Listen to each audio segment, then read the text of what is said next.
Blog Talk Radio. It's Michael Porter's Wrestle Shoot. That guitar was the most gimmick guitar that could have ever been gimmicked. And I've seen how egos can make men do almost anything. I've seen how egos, especially when you're this close to being washed up, can really put a damper on your psychic thinking. Interviews with the names and faces that have made professional wrestling what it is today. The names, the list, it goes on and on. Well, the thing about being the very best is if you ever start in your own mind to say you're not the one, if you're not the very best in your own mind, then you're going to be a loser in the ring. Oh, my God, is this really happening? Is Michael Porter's Wrestle Shoot really back on the air? You're damn right it is.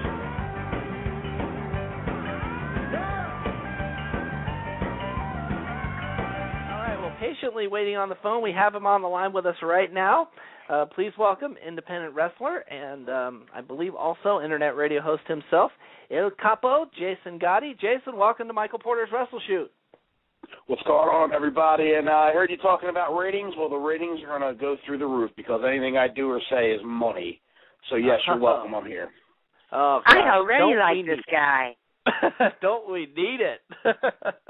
Good to have you on board, Jason. Thank you. All right, and you have Paula Joe on the line, who had been a regular guest on Wrestle Shoot. I guess you could say a regular calling guest, but now she's co-host. All right, hello, what's Jason. up, Paula? Oh, not much. How are you, darling? I'm doing great. That's good to hear.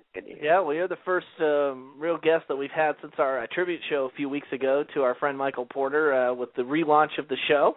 And we, of course, have a few questions for you. You are an independent wrestler, as we know, and I hope I had that right when I said that you're an internet radio host yourself. Yes. I host my own MMA radio show with Ring Fever, which is ringfever.com, where the fans are the stars, and there is no cure. That's a plug for you guys. And I also interview professional MMA fighters. I work with Bellator Fighting Championship and Ring of Combat. If you go into YouTube, you can see one of my latest interviews when I interviewed Enzo Gracie about a month ago. It's a pretty good interview, and I have a lot of fun doing that. Talking is kind of my forte, if you can tell. I enjoy doing that. All the help that we need and all the help that you need with all the great events that you got going out here, and with the popularity of MMA fighting with UFC and all these other groups and organizations and everything, it gets that word out there as well. Absolutely. And I'm a huge fan of mixed martial arts. That's kind of my hobby, kind of the thing I like to watch and get into to unwind. That's my thing. Absolutely.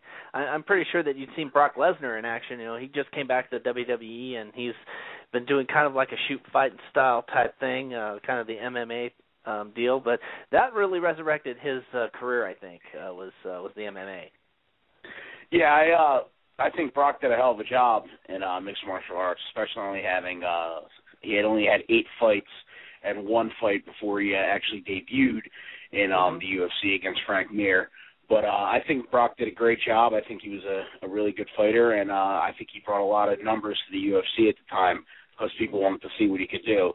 And he's the only pro wrestler, as far as, in my opinion, and many others, that is really a success at it. We have a couple other guys that do it now. I think Batista just debuted.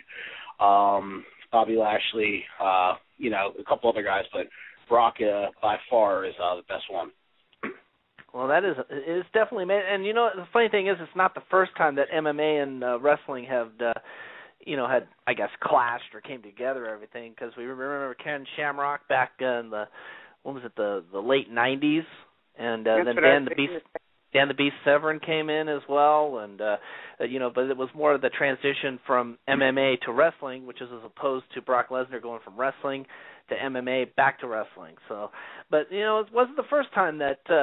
That wrestling and MMA have come together pretty much. But it's good to see that even some of the wrestlers, are trying their shot at the mixed martial arts. Exactly. I mean, wrestling and MMA have gone back a long time. A lot of people don't know that. Me being, I interview fighters and I know a lot of them.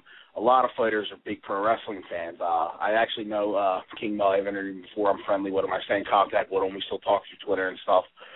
He's doing TNA right now, and he was a huge wrestling fan.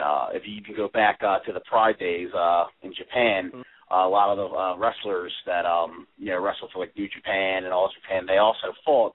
You had guys like Takayama, Don Fry, Fujita. There's several other guys that did both, and actually somebody that you guys might know, since I can tell you're all Attitude Era. Giant Silva used to fight in Pride as well. He didn't do very well, but he did fight. So. Yeah, Giant Silva, he was one of the oddities back in the day in the Attitude Era, and exactly. Yeah, I mean, and he was a pretty big guy. He's a pretty big guy, like 7 foot, almost 7'5" or something like that, maybe taller than that. Something like that, but there's an old saying: the bigger they are, the harder they fall, and he found that out when he fought Heath Herring back in Pride, because Heath chopped him down, and it is what it is. So let's talk about the wrestling, brother. That's why I'm here. Absolutely. That's why we are here. It's Michael Porter's Wrestle Shoot, and we want to talk about how you had an interest in the business. It had to have been early on. Yeah, ever since I was a kid, I always wanted to be a wrestler. That was my release.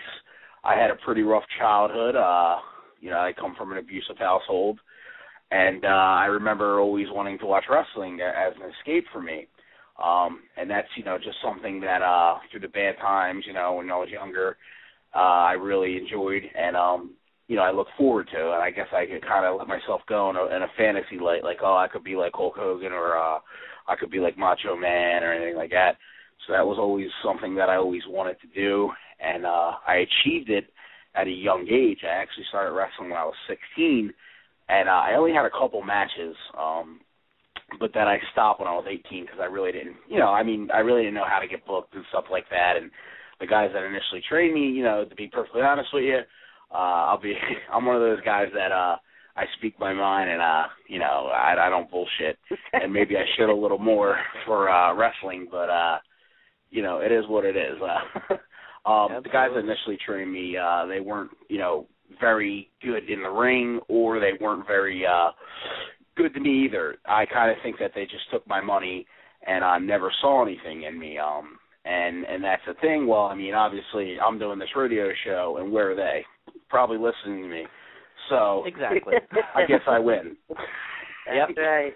Yep, we all win. I've been in that same boat in the field that I'm in broadcasting. But I think a lot more people, and I did not know this, that a lot more people thought that I would make it. And yes, here's where I'm at. There you go. I'm working at an ABC affiliate, and it was like the last radio job I had, I got fired from. Where's that guy at? There you go. So I know how you feel pretty much. So it was, but yeah. You're bringing out sorry, I was just gonna tell Jason he's bringing out a side of you I ain't never heard before. Right. Exactly. So I have a tendency to do that. Yep, exactly. Now, Jason, you said that you started training, but you got into the business, and you seem to have had some very good success so far. Yeah, I've done quite well for myself. You know what I mean? Like I said, initially it was really hard. I took those, 2 years. I had about 3 or 4 matches, and then I stopped for about 3. Like I said, because I just graduated high school when I had my last match, and I did some other things. I went to school for a little bit, working, partying, enjoying it, and a little too much, I think. But I came back when I was 21. That was 5 years ago. And, I did it with, I didn't go to a school to train or nothing like that. Not because I didn't want to. It's just I really didn't have any funds to go back or anything. And I tried out for a small promotion out in North Jersey. And for not being in a ring for 3 years, I did fairly well, and nobody could believe that. I like to say that I'm naturally gifted, and that's true. I am naturally gifted at it, but I don't want to come off too cocky because I'm still learning, you know what I mean? Every match I have, I learn, I'm in a locker room with guys like Tommy Dreamer, you know what I'm saying, Rhino, guys like that. With FWE, one of my bigger promotions that I work for, And I always ask guys for advice, because I always want to learn, and I want to continue to learn to get better.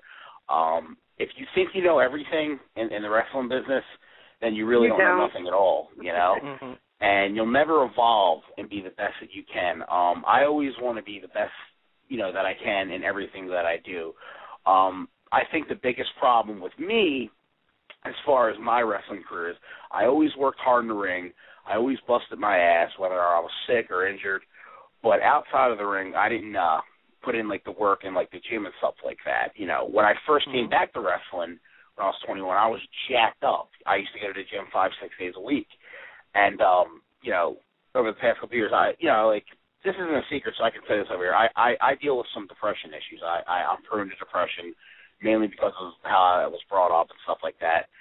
And, I get sad sometimes, around the holidays and stuff like that. So that kind of clouds my judgment. But, I met some friends, actually, some of the Ring Fever guys, my buddy Sean. He's kind of like an older brother kind of to me. And he had a rough childhood, too, and he kind of directs me in the right way and to focus that energy in a positive manner now. And that's what I do. And I'm currently changing my body. I'm in the gym 5-6 days a week again, and people are surprised how I look. I'm not where I want to be exactly yet, but I'm getting there. I'm getting the little look going. So I'm just very thankful for that, because I want to be a success in this business. My goals are to be a success, whether it's I'm a success in Japan or I'm a success in TNA or WWE. I want to be a success, and then I want to use that fame and that success to give back to other people, mainly kids that grew up like me. You know what I mean? I want to work with kids and start a fun. That's my goals. All right, Paula, do you have anything to ask him? No, I'm just sitting here listening to him. I'm liking what he's got to say. Oh, he's got. He has got the knowledge. That's for sure. Now you talked a couple of guys that you watched. Who were your earliest influences when you wanted to get into wrestling? My earliest influences. When I was really young, I liked, Hulk Hogan, obviously, man. I used to watch the Hulkster. I mean, I used to go to ECW a lot, too. I used to go to WWE a lot. But Hogan, Macho Man Randy Savage, Jake the Snake, I liked the $1 Million Man. And then as I got a little bit older, I started watching ECW. It was guys like, Tommy Dreamer and, guys like that, the Dudley Boys and people like that. I like everybody. I'm a student of the game. I study everybody, to be honest with you. Yeah, and living there in Pennsylvania, did you ever? You talked about ECW. Did you ever go to that what they called the Bingo Hall? The ECW arena to go see some of the stars there. Yeah, I used to go to ECW arena all the time. Actually, when I was younger, ECW used to come on. First it was a sports channel, and then it was WGTW, and it used to come on really, really late, like 1 in the morning and stuff like that. And I wasn't allowed to watch it, so I'm close with my grandmom. That's really the only family member that I'm close with. So I used to go to my grandmom's house, and she used to let me stay up, and I'd watch ECW. And actually, my first ECW shirt that I ever got was the ECF and W shirt. Remember that shirt? Oh, I remember she ordered it for me, and I got it, and I was hooked. I loved ECW. I loved watching it, and it's just I loved all kinds of wrestling. I would tape any kind of wrestling, the old VHS stuff, and I'd watch I taped Raw, SmackDown, and then I liked older wrestling too, like NWA, a lot of Ric Flair stuff. I'm a big Ric Flair fan. Arn Anderson, Tully Blanchard, guys like that. WCCW. Yep. Yeah, there you go. World class. I had to get my WCCW plug in. Sorry. Because Paula Joe, she knows a lot of the WCCW guys. Past and present. Grew up family friends with the Von Erichs and a couple of the bigger stars in WWE right now. I've been friends of mine since I was 16. So yeah. Well, Jason, you got an interview subject. How about that? There you go. So, but you grew up watching a lot of wrestling. I mean, there was a lot of stuff. The AWA. I mean, that's one that we've talked about. The Gagnes and their promotion there. And I mean, judging from what you're telling us, I mean, you studied the game. I mean, everybody always talks about, learning the game. You studied the game. Yeah, I did. I used to watch tapes constantly, especially when I was out of wrestling. I would study tapes. You know, it's the little things that make a wrestler, a good wrestler, a great wrestler, or an okay wrestler, a good wrestler. Just the little things, you know. It's not necessarily all about the moves. It's not necessarily how many flips you can do or how many suplexes you can do. It's the psychology of it. And I'm pretty good at psychology of it, you know, and you know, it doesn't come naturally, that part of it. Athleticism did. I'm pretty athletic, especially for my size. I move really well. And the pace that I wrestle, you know, I know for a fact guys that weigh as much as me can't. And I'm asthmatic, so, yeah, hate on me. But, you know, it's and basically it's just all my heart, you know what I mean? I got the fighter's heart, you know. That's like that's the other thing I still want to do, to be honest with you, but I need more money, and I need you know, better insurance, because if I train in MMA, I'm doing it to fight. I'm not doing it just to tell my friends I train, and I'm doing it to go out there and destroy people. But that's my other passion. I hope I can do, seriously, because I'm still young, and I got the biggest heart, brother. You know, you have to kill me to beat me in a real fight, anyway. But well, you know who he sounds like, Paula Joe? Just like saying that. Quite a few people I know, but who do you have in mind? He sounds like Taz. Beat me if you can, survive if I let you. Yep. So that's funny you said that. You know, I did the dojo with him, right? Taz. Oh. You know, he trained me, right? I was gonna ask that. Did you work with the Tasmaniac? Well, yeah. I mean, since you brought it up, I did his dojo last year. A couple other guys did it too. It was like a finishing camp, because you had to be trained to go there. But yeah, it's funny that you said that, because if anyone's listening, if any of the dojo guys are listening, hi, how y'all doing? Mommy Dreamer actually says that I remind him of Taz. He actually said it during one of my matches, because we work with FWE, which is a bigger indie. You know, I don't know if you've heard of them. It's in New York City. And Dreamer commentates sometimes as well as Wrestle. He's also the champion there. And he likes me, and I like him. And I got to be honest with you, like, I was a really big Tommy Dreamer fan. And when I met him, I was like, please don't be an asshole. Please don't be an asshole and, like, ruin it for me. I'm sorry. I don't know if I can curse. So I'm sorry. We're mature rating. We're keeping up what Michael used to do all the time. So we're mature rating. So go ahead. But, man, Dreamer was so cool to me, and he gave me great advice. But back to the Taz thing, during one of the matches, I didn't know this until I got the DVD. He's like, this Gotti guy is not the tallest guy, blah, blah, blah. He's the toughest guy, blah, blah, blah. And he's like, he reminds me of the Crusher, the Bruiser, the Sandman, and Taz. So, yeah, I guess out of all the students, I remind, you know, guys like Dreamer and everybody of Taz. So, how y'all doing? Scotty. Yeah, hey, needs a job, folks. Needs a job. Where's the promoters out there? You do very well. I mean, you know, from what I'm hearing, I mean, you're doing really well. You know, with these indie feds, really getting your name out there, getting the exposure and all that stuff. So yeah. You know, like I said, I work for some bigger indie feds, and I'll be honest with you. You know, this path that I've taken hasn't been easy for me. You know, I've made some mistakes, and I'm the kind of guy that I don't kiss ass, but I can admit when I'm wrong sometimes. And when I'm wrong, I admit it, you know what I mean? And I've did the best that I could to mend fences. I won't go into it. But you know, but I am also opinionated, and I also do speak my mind, which for wrestling you shouldn't. But when I say that, like, I don't just talk bad about people, you know what I'm saying? Like, if something's not right and other people know it's not right, you know, I'll say it, you know, and that's cost me some problems, you know, other places. But as you get older, you learn, I guess, you mature, and you learn how to, that you pick and choose your battles, let's put it that way. I can't fight the world, all right, you know what I mean? And I realize that now. And I think that the best way to, you know, prove all those people, because a lot of people, you know, I really never really, like, kissed, you know, I'll say it again, kissed ass to get where I was. I always just showed up and wrestled and did what I had to do and worked hard. And the better you are at something, and that's anything, unless it's like baseball or football where it's a team, people will talk bad about you. So I've had to overcome a lot of things. And I'm, you know, like I said, I'm a fighter, man. I'm a fighter. I put it this way: I'm a man first, I'm a fighter second, and I'm a wrestler third.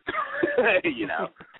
Yeah, that Yeah, that's how you do it. You got to get respect, but but you have to earn it. A lot of people always think, "Oh gosh, this is so good." I deal with this with other people in my profession. It's like, they do one thing and they think they're an expert at it, but they don't realize that it takes years of practice, years of training, learning your craft and everything. And I was pretty much the same way. Growing up thinking I was hot snot but really cold boogers pretty much. And then now here I am all these many years later, now teaching the young people.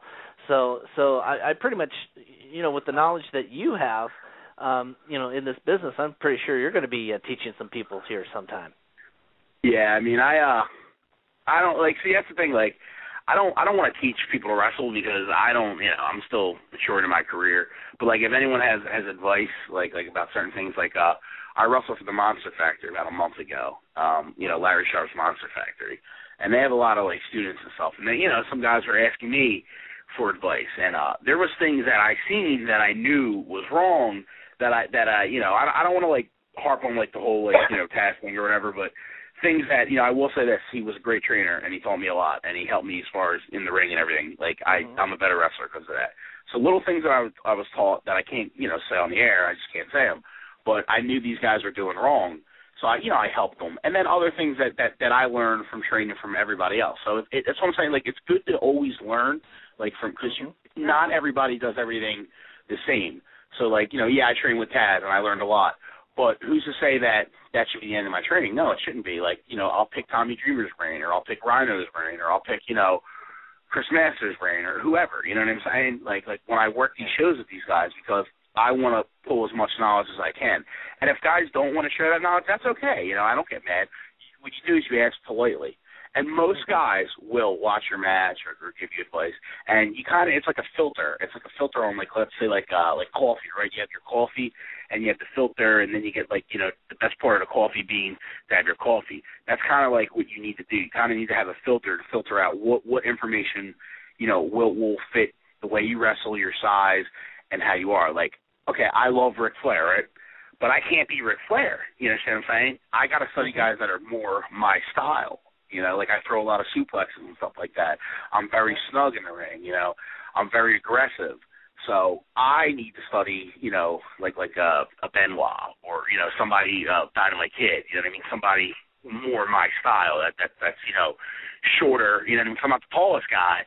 I'm not short either, but I'll just be honest, I'm not the tallest guy. I'm 5'10", you know what I mean? Mm-hmm. And, guys that work my style. So that's what you got to do. Yeah. Yep, pretty much. You got to learn your trade, and you got to, find out who, you got to figure out who you complement with in the ring, and I'm pretty sure, with the indie feds that you have, and a lot of these places, it's almost like who are you kind of thing, Tell us about some of the feds that you work with out there in your area. Currently, I'm working with on a regular basis. I'm working with FWE out in New York. I started working with the Monster Factory. I work with this promotion out in North Jersey called D, the numeral 2W. That's in North Jersey. I just won an award for them. That was pretty cool. I'll get into that in a little bit. I do Valor Championship Wrestling, which is out in Lancaster, Pennsylvania. And then I have a couple sporadic bookings from here and there. I've worked NWA Dog, I've worked NWA Coastal, I've worked, a couple here or there bookings. Right now, in my career, believe it or not, I turn things down, you know what I mean? Because sometimes it's just not worth it. Whether it's, the travel or if you're going to go to a show and you're going to wrestle a guy that doesn't know what the hell he's doing, you shouldn't be doing it, you know what I'm saying? And I've actually turned down a show which was in Philadelphia, which is where I'm from, literally 5 minutes from where I live, because they wanted me to wrestle a guy that was untrained. And the guy that was running the show was supposed to be my friend, which, by the way, you have very few friends in this business, and that's the God's honest truth. That's very true. But if it was my friend, why would you try to put me in the ring against somebody that didn't know what the hell they were doing and really weren't trained? And what's funny about that is he's like, oh, well, he sold a bunch of tickets. It's like, well, listen, that's your friggin' job, since you're the promoter, to put something together that fans want to see and promote. Okay, you don't put me in the ring with somebody that doesn't know what they're doing. And I'm like, so I declined. And he got mad, and I don't really care if he got mad. He can listen to this now. Screw you. You don't do stuff like that. You're not my friend. Yep. Exactly, because friends don't do that. But and I do turn things down. Like I said, if it's not worth it, if I'm wrestling someone like that, it's not worth it. Whereas before, when I first started doing it, man, I would work anybody, anywhere. But that comes with maturity comes with age, and I've matured a lot, And like I said, I've learned things that sometimes I'm like, I really did that. Because I'm a little crazy, like I'm a little nutty, I'm just like, and this isn't even wrestling, like life-wise. I look back, I go, what the hell is wrong with me, man? I could be in jail right now. It's just like I said, when you get older, and that's in business too. You mature, like you were saying, you made mistakes and you learn from your mistakes and you get better from it. It's okay to make mistakes. It's not okay not to learn from your mistakes, and I've learned that. So. Yeah, that's pretty much how life is these days and everything, and I know that a lot of wrestlers would always like to go explore other areas, other territories, and so forth. And I know that we have a good little friend of ours who lives in Connecticut is going to be our guest coming up next week on Wrestle Shoot. Her name's Nicolette Vincelli, and she's a wrestling diva. And up there in New England, I know they have some good promotions. Do you ever think about going elsewhere, like out of your comfort zone, like out of that region? Yeah. Here's the thing. I worked in North Carolina. I've worked in West Virginia. I've wrestled in Maryland. I've wrestled in Delaware. I've wrestled all over. Right now, because I have a job, I have a full-time job, and money's tight. I'm not going to go on here and go into the whole spiel. Because I think your fans want that, but they also want reality so they can relate to people. And the reality is, if I can't, let's put it this way, if I can't afford it, okay, like say they're not paying me enough money, like travel money or whatever, I can't do it. I would love to do it. So if there's anybody out there that we can come to a deal and it's worth doing, hit me up, Jason_Gotti@yahoo.com or JasonGotti@ringfever.com. There you go. There you go. That's what we're here for. We're out here to help you. All right. Paula, go ahead. Huh? Go ahead, Paula. Oh, I didn't know you attached me back in. I lost my connection. I had to call back in. No problem. Well, we just kind of kept it kind of low there for a bit, but I'm pretty sure you have something to add. If you. No, I was just sitting here listening to what he was saying about all the indie wrestlers and all of that, and I agree with what he said. And that guy is supposed to be your friend. Trust me, darling. I work with an indie company here in Ohio, and I know what you mean. Yeah. I just watched one of my best friends from he was a former WWF guy, and I'll just get screwed royally by our then promoter. He is now gone. Yeah, so I know where you're coming from. Exactly. And it's like this. It's like I have a life outside of here, and I keep my circle of friends in real life real tight. And you know what? It doesn't matter. Like as far as like wrestling, like I'm friendly with everybody. I respect everybody. I treat everybody with respect. But if you disrespect me, I'll be the first guy to let you know. You know what I mean? Mm-hmm. And that's how it is. So I'm not here to make friends, because this isn't a popularity contest. But with that said, you also have to have respect, and that's part of the business of being professional. I mean, there's guys that seriously I couldn't stand and deserve to get a beating. But when you get in that ring, that's not what it's about. It's called professional wrestling, and that's what I do. I pride myself on being a professional. That's what's important, and that's what people need to understand. And we've been there, so many times, especially in the business. And I'm not going to sit here and say that I'm a professional and everything, but I did do ring announcing a couple of times myself. With with a young buck that thought he knew everything and probably just wanted to be out for himself pretty much, So I've been there, and and Michael's been there too, I can remember but I can remember a couple times that he's been there with people that he could count on with a couple promotions. He announced at PCW in Oroville, California, Yuba City, California, just north of Sacramento, as well as Devil Mountain Wrestling down in Martinez, which is east of San Francisco. So he's done, some indie work, and as we said, WWE ring announcer. He's seen the best come, he's seen the worst come. So pretty much you got to keep your, the old saying, you got to keep your friends close, your enemies closer, pretty much. Exactly, and that's exactly how this wrestling business is. I mean, this business, everybody has a dream, right? Everybody, can watch this on TV, but very, very few can be good at it. I'm one of the few, and I know that. And like I said, I see you laughing. Google me, baby. Why do I see this becoming a beautiful friendship? I love you, Dave. Thank you. Yeah. In fact, we've ever since we relaunched this, we've always been looking for guest co-hosts and everything. So we might have to hit you up some week or whatever. He may have to help you out while I'm laid up in the hospital. Remember, play that sympathy card. Go ahead. Yep, that's true. Yeah. Paula Jones. I know that you're new to this here, Jason, but Paula Jones has been a regular on Wrestle Shoot, as well as a couple of other shows, even Wacko Bob show. But she's going to be laid up in the hospital, I guess, in a couple weeks? Is that what you were saying? Yeah, I'm going in on the 26th. I have a valve replaced in my heart, but yeah. I'm sorry to hear that. I hope everything works out for you. Oh, yeah. Everything will be fine. I'm too damn ornery for anything bad to happen. Yeah. Is it going to be like a stent or just a valve put in? No, it's the valve. I've already got enough stents. I've had enough of those. It's time for me to upgrade. Yeah, my mom's already had one surgery for put a stent in her heart too. So. But, I don't think it'll be. I mean, I've got one of the best doctors in the country and one of the best hospitals in the country. So, and if they were to try to do it here in BF, Ohio, no, not going to happen. I'll take my chances. Yeah, well, that's a good thing to do there. But indeed, we'll definitely be looking for co-hosts, and I know Jason is as we mentioned is an internet radio host, and you've already plugged a couple of your shows on here. But I'm pretty sure we'll have you on Wrestle Shoot here in the future. Yep, sounds good. No problem. All right. He'll get a call from me going, Jason, I can't work the show. Please do my part.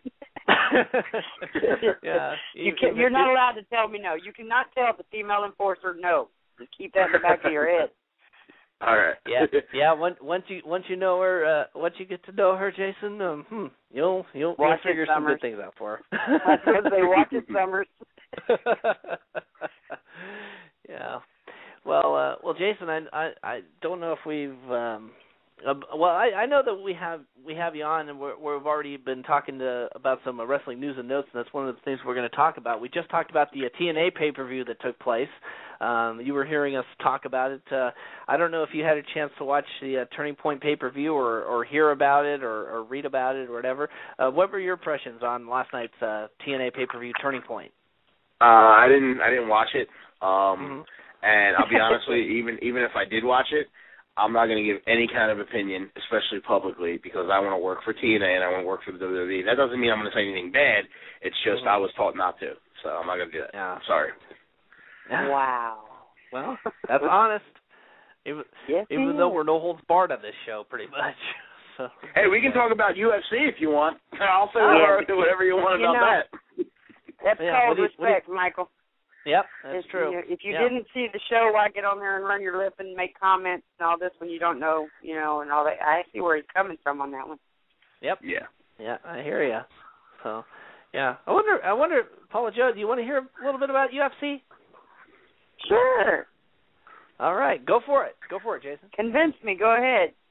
All right.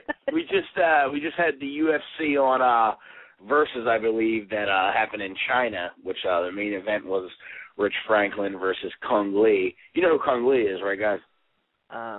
Not very familiar, but do tell. Do tell us. All right. How about that movie that just came out with Russell Crowe, The Man with the Iron Fist? He's in that. Batista's in that. A lot of guys are in that.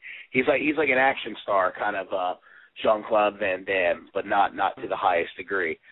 But he's also a fighter. So he fought Rich Franklin in the main event of UFC on Versus in China. Now, this is an historic card because it's the first time ever that the UFC's been in China. And in stunning fashion, Kung Lee, who was the underdog, knocked Rich Franklin out, who was a former UFC middleweight champion. Any thoughts on that? I mean, you don't have to see that, but you can just tell that that's kind of the changing of the guard, right? Mhm. So yeah, so that was something. And we also have coming up George St. Pierre versus Carlos Condit.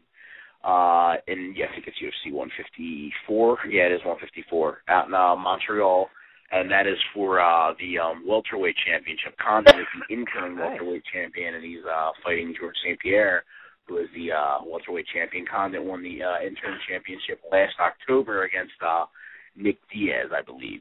And now they're going to unify the title. So, see, even in UFC, we kind of have some wrestling storylines. You know, you see that? See the correlation in between? You know what I'm saying? Yeah. The emotion.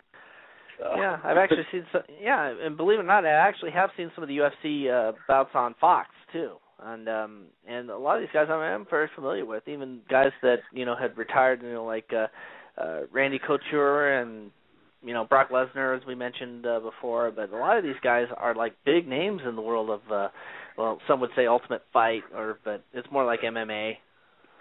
Pretty much. Yeah, exactly. UFC, was the first to bring mixed martial arts mainstream, and that was an idea by the Gracie family and the former UFC promoter Art Davie. And then you also have mixed martial arts is what UFC is, but most people associate MMA with UFC, which is fine. But I mean, there's tons of promotions out there in Japan and Canada, all over the United States right now. Bellator actually is going to be debuting on Spike right now, which I told you I did work for. So they're kind of like the the undercard or like up and coming promotion. But I just do a lot of stuff with that. I got to get off here in a little bit, so just let me throw out a couple plugs. All right. Like I said, if anybody's interested in the MMA stuff that I do, I host my own radio show, which is on Blog Talk, and we also put it on YouTube. I personally like the YouTube version just because we have pictures and stuff like that of like the fighters, and in case you're not familiar with it, that's ringfever.com. Our slogan is "Where the fans are the stars, and there is no cure." You know why we say there is no cure? You know why, Mike? Just take a wild guess. I'll tell you why. Because once you listen to the Ring Fever radio show, it's like one of those things. It's not a disease because the disease is bad. It's kind of like an epidemic of greatness. Because once it gets on your ears and into your body, there's no cure, bro. You're hooked. That's why. So. Paula Joe, we're screwed now. I'm not. I think we got another show.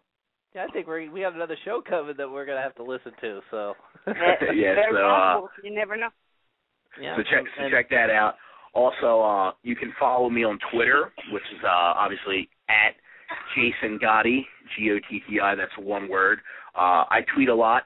I say I'm really fan friendly. I always it's important for me to stay in touch with my fans and stuff like that. I have a Facebook, but I don't add everybody on there. So if you want to stay in contact with me, follow me at Jason Gotti on Twitter. I also have a YouTube page. My girlfriend comes to most of my matches, so she tapes, a lot of my matches. The ones that I'm allowed to tape, because certain places I can't tape. So if you want to check some of my stuff out, and people also put stuff of me on YouTube as well. My personal YouTube page is Tattooed Wrestler, WRASSLER, and just stay in contact with me. I just want to say thank you to everybody that's ever helped me in my wrestling career, whether it was give me advice or business advice. And I just want to say to all the people that doubted me that thank you as well, because all you're doing is fueling the fire, and I plan on proving each and every one of you wrong. So remember my name, because you'll be screaming it later. That's right, indeed. Well, all of those links, we'll make sure that we put those up on our Blog Talk Radio page, blogtalkradio.com/Michael Porter's Wrestle Shoot, and there will also be a connection to the Wrestle Shoot Facebook page as well. We'll have all of the information up there for all of the fans to go check out and see what Il Capo is all about. All right, thanks, guys. I appreciate it.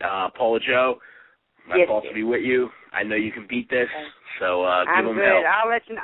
I'll tweet you after the surgery. How's that sound? Sounds good. Follow me and tweet me. All right, guys. Thanks again. Take care, okay? All right. We'll be in touch for you possibly being a guest host sometime. All right. Take care. Bye. Hey, you bet. All right. That was Jason Gotti, El Capo. I'm telling you what, I didn't know what to expect, but I'll tell you what, this guy's amazing. I Absolutely like him. Amazing. Yeah. Thank you, Fast Eddie, for sending him our way.